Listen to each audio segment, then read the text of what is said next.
Hey everybody, Matthew Movies coming at you again with another reaction video. This time around I'm going to be talking about My Big Fat Greek Wedding 2. This movie obviously isn't much like any of the other recent movies that I've done reaction videos to, but like I said in another video that I like a lot of different genres, and I think there's some pretty great romantic comedies out there. And one of my favorites is actually My Big Fat Greek Wedding, the first one. I absolutely thought it was hilarious. I mean, some of it gets a little cheesy, like they overdo a few things or whatever, but it's all endearing, and the couple at the center of it, I've like cared a lot about by the end. The whole kind of fish out of water element I thought was really well done. Like overall, I just really like the first My Big Fat Greek Wedding. So before I watched this movie, I'd previously seen there was a TV series about it, and I saw part of one episode and turned it off because I thought it was just god awful. Just lacked like all the charm of the first one. Like it was like I didn't like the way it was shot. I didn't like the sitcom-y humor. And there's lots of sitcoms I like, but where they were playing to laughs and stuff much more instead of telling the story. I just thought it was god awful.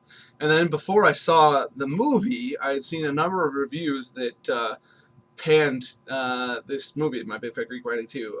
A lot of people didn't seem to like it, felt that it was a pale imitation to the first one, and so kind of went in. I didn't watch, like, I didn't actually watch the reviews per se, but I would just kind of get a feeling for it because I was curious. I only think I watched one review, the whole thing, and then then just kind of checked it out on Rotten Tomatoes and saw the percent it had, which is pretty low. I don't know. It was a long time ago that I checked it, so I don't know the number offhand.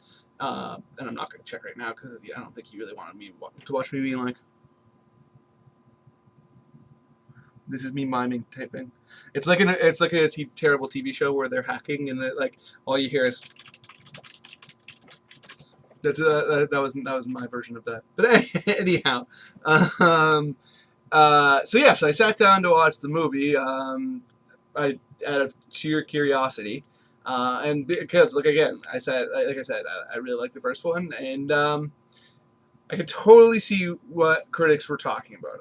I feel like a lot of the humor was kind of meh, and especially at the beginning, I really felt like it was one thing I can't stand in comedy sequels is when, like, to me the best example is one of the best examples is the second Ace Ventura movie. I don't like that movie because I felt like the entire time I wasn't watching Ace Ventura. I was watching Jim Carrey trying really hard to be the Ace Ventura character again. And it's just an actor doing an impression of his earlier acting. Another great example is I felt like in Iron Man 2 that Robert Downey Jr. wasn't nearly as charming as he was in Iron Man 1. And it's great to see that he's kind of been able to recapture a lot more of that character, get back to its core. And I felt like that was the case in the beginning of this movie. Like um, I felt like a lot of the time it was just them like just trying to. You could feel the actors trying to get back to the characters, but they didn't feel like they were um, they were there. With that said, though, by the time the movie was over, I actually quite liked it. I didn't like it nearly as much as I liked the first one. But let's say, on a scale of, let's say the first one's 100%, I would give this probably like an 80. But that's not bad at all, really. And a lot of people, if they watch this movie, may not like it at all. But I think a lot of it's just because I liked the first one so much that I cared about the characters. That made me invest in it. And like at the beginning, like one of the major elements of the movies, the couple at the center, Nia Vardalos and John Corbett, their characters have a kid now. And at the beginning, I was like, oh, this kid, it's driving me nuts. Like at the beginning of the movie, it was like her, like with like a hoodie on, like with like black eyeliner, like not full on like goth or anything like that, but like made up. and just being like scowling in the back seat, and I was like, oh god damn it, one of these kids. That's good. This is just gonna be annoying. And you know, she turned me around by the end. Like you could completely understand where she was coming from, where she kind of wanted some distance from her overly controlling family, but also like she cared about her family. Like the movie by the end really turned me around. I was surprised how much it turned me around, to be honest. Because the beginning I was just not in feeling it.